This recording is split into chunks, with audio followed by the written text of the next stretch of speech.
So we're planting an early spring flowering container display, and it's going to flower across February through to March and April, so we've got continuous blooms coming.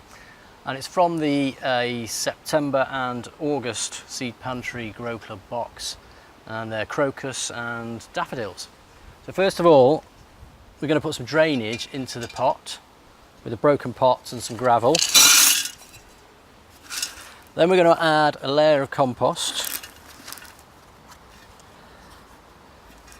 So what I've done here is put markings on the pot already for the required planting depths of the bulbs. So daffodils need to be planted at 10 centimetres and crocus at 5 centimetres. So we put the first layer in, and this is a layering technique, or also called a bulb lasagne. So we plant the bulbs with the pointy end facing upwards. That's very important.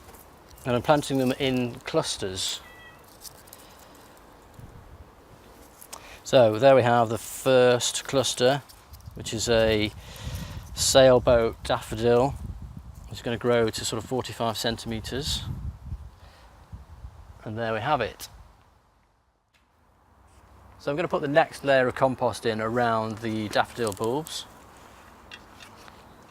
And that's going to go up to the 5 centimetre level. So this is your next layer, and this is where the crocus needs to be planted.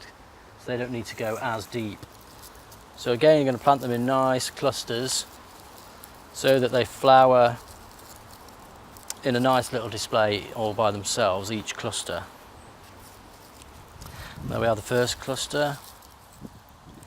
Again, we're planting the pointy end up, don't forget that. So the roots will grow out from the base of the bulb. That's the second cluster.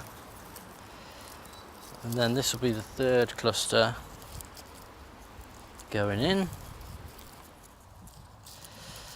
So they're nice little groups next to each other. There we go. So then what we need to do is put the last layer of compost on top.